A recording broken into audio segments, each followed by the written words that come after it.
Bible Sleuth here, and I wanted to take a moment to step away from the parables and bring encouragement to you in a time of uncertainty. If you're like me, keeping an eye on current events and news surrounding them, then you may be fighting feelings of anxiety. It's hard not to be. I do want to say that I don't think it's wrong trying to keep updated on things that are going on, especially as it relates to Bible prophecy. I think we're supposed to. However, I think more than ever we should be focused on the return of Jesus. I find it interesting that even non-believers are talking about the world ending or the apocalypse, aliens and such. Even they can tell something is looming on the horizon. Remember, Jesus told us to watch. Luke 21:36. Watch ye therefore and pray always, that ye may be accounted worthy to escape all these things that shall come to pass and stand before the Son of Man.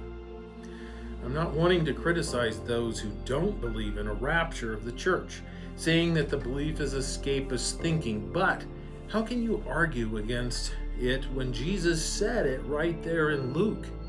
The context was talking about being prepared for his return.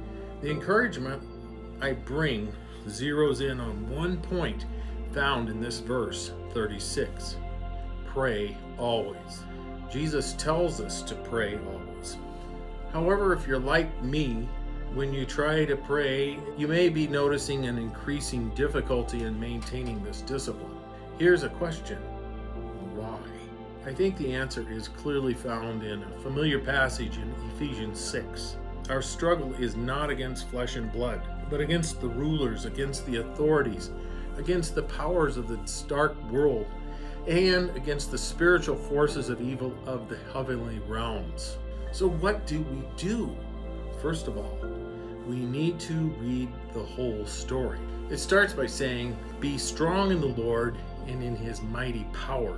In other words, be strong or in dunamo, meaning be empowered in the Lord or by his might, his ability, his strength or force. Now that is power. We don't do that on our own. We should be incorporating that in our prayer. We cry out to you, O God. Empower us by your mighty strength, O Lord, in heaven. Let's go on. Also, you must put on the full armor of God, meaning all of it. Why?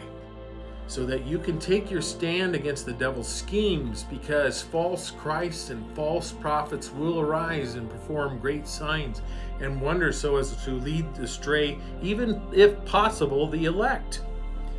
I mentioned that our struggle is not against flesh and blood, but against the rulers, against the authorities, against the powers of this dark world, and against the spiritual forces of evil in heavenly realms. Did you know that UFO sightings reported have increased dramatically? There is even a government center in the United States for reporting them. Now, I find that interesting. Is it because we are seeing a convergence of spiritual forces of evil in heavenly realms, getting ready to set up the rule of the Antichrist? I don't know, but I kind of think so.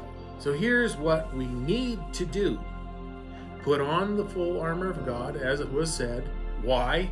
So that when the day of evil comes, you may be able to stand your ground, and after you have done everything, to stand. I don't know about you, but evil days have definitely arrived, which is one reason we can become disheartened. Well, we shouldn't. But we must trust our armor and stand firm then, with the belt of truth buckled around your waist, with the breastplate of righteousness in place, and with your feet fitted with the readiness that comes from the gospel of peace. In addition to all this, take up the shield of faith, with which you can extinguish all those flaming arrows of the evil one that is sending your way. Take the helmet of salvation and the sword of the Spirit, which is the word of God, and pray in the Spirit on all occasions with all kinds of prayers and requests. With this in mind, be alert and always keep on praying for all the Lord's people. So, what should our posture be? We need to be in a position of prayer. either on our knees, walking in a closet, or whatever. Submit it to Jesus because He is the way, the truth, and the life. We must maintain a repentant, humbled heart. We must live, walk, and pray in the Spirit, praying for our family, friends, and neighbors. We must be praying for believers around the world, leaders, and definitely be praying for Israel. We should be praying for wisdom. Pray for opportunities to be a witness. Pray for His soon return, because this is not our home. We are strangers. We are the aliens to this world. If you go back and read all of Luke 21, you will find at one point Jesus says, "Now when these things begin to take place," which have happened, by the way, "straighten up and raise your heads, because your redemption is drawing near." So I pray that you find encouragement in this word today.